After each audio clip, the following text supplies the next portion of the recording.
मेलिन जोली जो है minister of external affairs of Canada, उन्होंने ये बोल दिया कि यार जो भारत के साथ जो हमारी कशीदगी चल रही है, तनाव चल रहा है, ये खिंचाव चल रहा है, ये हम प्राइवेट में बात करके भारत से इस मामले को सल्टाना चाहते हैं।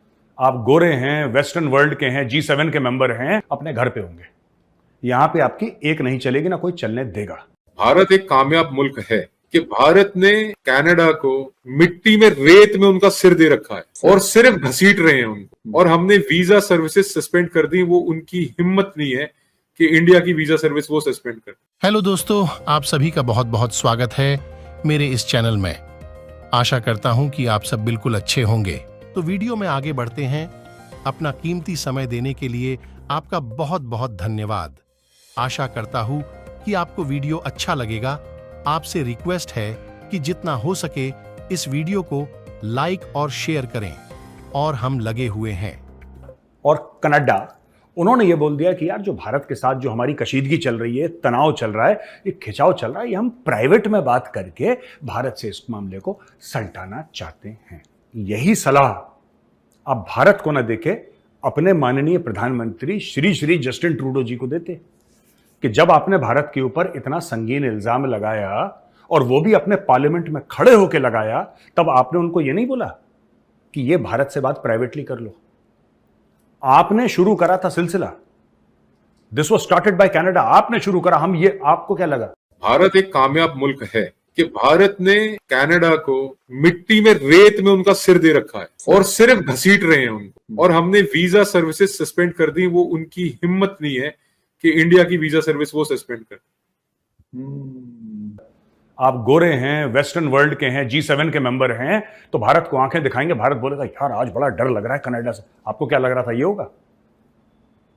आप व्हाइट, वेस्ट और wealthy, the 3 Ws, white, west और वेल्दी, अपने घर पे होंगे।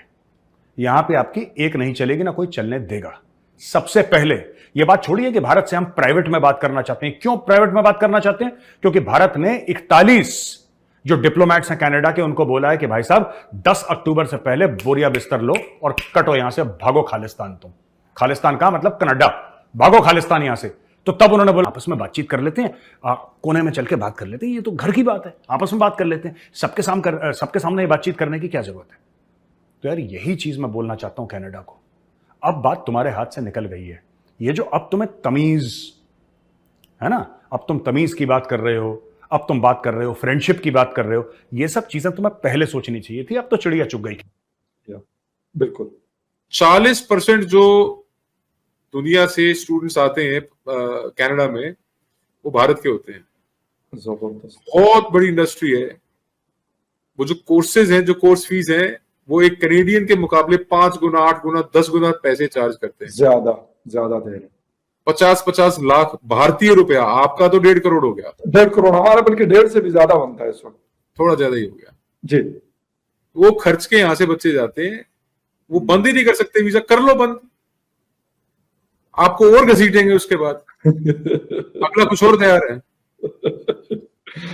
तो सही कहना ये है कि ये जो वेस्ट की पॉलिसी है to keep India and Pakistan into a jelly state, वो उनके लिए अब लगातार फेल होती जा रही है।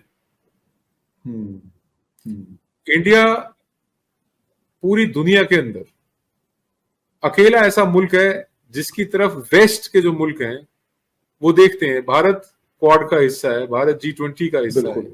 बिल्कुल। भारत अफ्रीकन यूनियन को अपने साथ लेके चल रहा है। पूरा कॉन्टिनेंट है बॉस। G7 के साथ मतलब G8 मेंबर बनने वाला है। भारत तो UNSC का भी मेंबर बनने वाला है जी। यस, UNSC का परमानेंट मेंबर बनने जा रहा है Bharat. These are our achievements। और चाइना को काउंटर करने के लिए एशिया के अंदर कोई दूसरा मुल्क ही नहीं है। बिल्कुल सही है। और अगर चाइना रशिया अलायंस बनता है एक मिनट के लिए, और आप यूक्रेन को वेपन्स दे रहे हैं रशिया के खिलाफ, आपकी पोजीशन क्या होगी सोचिए। कह देना जी पाकिस्तान चाइना का इजराइल, चलो पूरा इजराइल ही मान जाओ यार। मैं तो कहता हूं उन्होंने सीनियर हो जाओ, सिंसियर हो जाओ, शायद वो ही तो बचा लें। लेकिन उनका भी आपने सीपैक के ऊपर आके बंद कर देते हैं। आप सीपैक बेजार है आपसे। कुछ जिस तरह आप कह रहे हैं, कुछ कहीं भी डिसीजन जो है वो मुल्क के मफाद में नहीं हो रहे। पता नहीं क्या वजह है। लेकिन ये कि देख मैं हमेशा ये कहता हूँ चीमा साहब, भारत के साथ रिलेशनशिप, ईरान के साथ रिलेशनशिप, अफगानिस्तान के साथ, this is matter of your survival.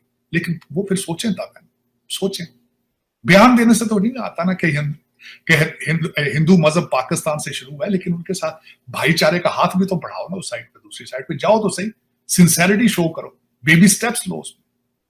वो क्यों वो फॉरेन मिनिस्टर ने कहा है कि हिंदुइज्म की जो पैदाइश है वो पाकिस्तान है, वो, लेकिन इससे कोई फर्क थोड़ा ही पड़ेगा। ये अमेरिकन को या यूरोपियंस को जब वो देखेंगे कि जड़ावाला में आपने 20 चर्च साड़ते नहीं, तो वो कहेंगे, और रोजाना आप हिंदुओं को गरीब समझ के, कमजोर समझ के उनको कन्वर्ट करने की कोशिश करते हैं, तो वो लोग तो नहीं चीमा साहब, हमारे पीएम साहब ने स्टेटमेंट दी है, हिंदुओं, उन्होंने कहा कि हम वेट करेंगे all the Hindus to become Muslims. तब उनको पता नहीं था मैं वजीर आजम बन जाना। किसी ने ट्वीट की, वो उनकी 2019-20 की ट्वीट किसी ने निकाल ली है, वो तब तो उनको पता नहीं था मैं वजीर आजम सलामत हो जाए, एक्चुअली कर देते उस चीज। लेकिन चीमा साहब, ये माइंडसेट बड़ा गलत है, बिल्कुल माइंडसेट गलत है। हमें सीखना होगा कि सोसाइटी में इकट्ठे किस तरह, दुनिया में हमने इकट्ठे किस तरह, दूसरे मजाहिब की इज्जत किस तरह करनी, दूसरे लोगों से प्यार किस तरह करना है, ये सीखना होगा। इसके बगैर हम अच्छी कौम नहीं बन सकते। Extremism is a matter of past now. आपने एक्सट्रीमिज्म यूज किया था रशिया के खिलाफ पैसे बनाने के लिए, that time is old time now. अगले नेक्स्ट फेज में आए प्लीज, मेरा ये ख्वाहिश है कि नेक्स्ट फेज में आए। नेक्स्ट फेज के अंदर अगला दौर जो है जियो इकोनॉमिक्स का दौर है, और जियो इकोनॉमिक्स में जंगें नहीं होती, करेंसियां उड़ा दी जाती। वो उसमें कोशिश करें कि और तरस करें 25 करोड़ लोगों को, इन बच्चों को इंग्लिश सीखने दें, मैथ सीखने दें, तरस करें। आपके बच्चे जो आप प्रोड्यूस कर रहे हैं एचिसन से और जो इंग्लैंड से पढ़ा रहे हैं, ये भी किसी माँ के बच्चे हैं, इनको भी इंग्लिश सीखने दें, मैथ पढ़ने दें।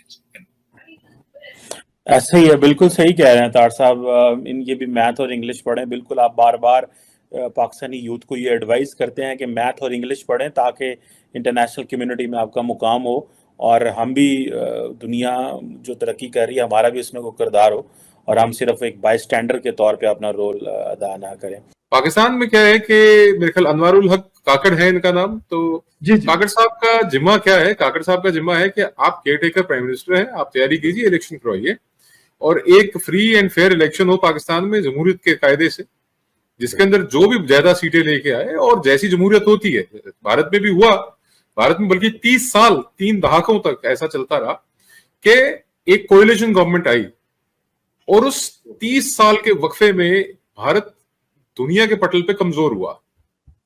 और फिर जैसे आज आप कह रहे हैं कि लोग अक चुके हैं, पक चुके हैं, थक चुके हैं कि भाई हमको अब स्टेबिलिटी चाहिए, और जो जैसा आपको मैं कह रहा था कि आपने बताया कि काकड़ साहब ने कश्मीर का मुद्दा फिर एक बार यूएनजीए में उठाया, और ठीक बिल्कुल सही, पाकिस्तान की आवाम, मैं पहली बार महसूस कर रहा हूं कि समझदारी के रास्ते पे, कि इसमें से निकलना जाना कुछ है नहीं, होना जाना कुछ है नहीं। और जितने भी वजीर आजम आपके पिछले जितने भी वजीर आजम हैं आपके, उनकी जो गलतियां हैं, जो डिप्लोमेटिक फेलियर है, देखिए मैं आपको 2 बातों से बिल्कुल वाजे करा देता हूं। India is a successful country, Bharat एक कामयाब मुल्क है, बेशक। इंडिया हैज अराइव्ड, इंडिया वहां भारत पहुंच चुका है जहां पे दुनिया भर के बड़े बड़े ममालिक जो यूरोप के हैं या और जो डेवलप्ड कंट्रीज है वहां आना चाहते हैं। जब हम बांग्लादेश को देखते हैं और हिंदुस्तान को देखते हैं तो कहीं पे कंपैरिजन बनता नहीं है, बल्कि मैंने तो आपको कहा कि अफगानिस्तान के साथ भी मैं पाकिस्तान की कंपैरिजन नहीं करता। डॉलर 89 रुपीज का है, इन्फ्लेशन रेट वहां पे 6 से 7% है, मेरे मुल्क में 50% है। यहाँ पे डॉलर 300 का है, वहां पे इतने का है। वहां पे लोगों के पास चीजों की अवेलेबिलिटी मेरे से बेहतर है। वहां पे लोड शेडिंग ऐसी नहीं है जैसे कि मेरे मुल्क में है, बिजली के इतने बिल नहीं आते जितने कि मेरे मुल्क में आते हैं। तो ये सारी चीजें, कौन सी गलती कश्मीर के अलावा कौन सी ऐसी गलती आपको नजर आती है कि पाकिस्तान ने फोकस नहीं किया अपने प्रॉब्लम्स के ऊपर, कहीं और देखता रहा?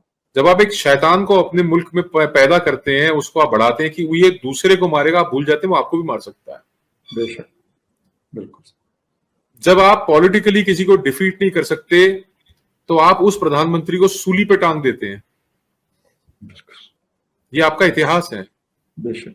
जब आप एक औरत को पॉलिटिकली नहीं हरा सकते, उसकी बातों का जवाब नहीं दे सकते, उसको डिफीट नहीं कर सकते, तो आप उसको सरे बाजार गोली मार के मरवा देते हैं। बिल्कुल मरवा देते। फिर जब आप पॉलिटिकली किसी वजीर आजम को डिफीट नहीं कर सकते या उसकी जो पॉलिटिकल क्लाउड कह लीजिए या एक्सेप्टेंस कह लीजिए आवाम में ज्यादा होती है, तो आप उसके ऊपर इल्जाम लगा के उसको जेल में डाल देते हैं।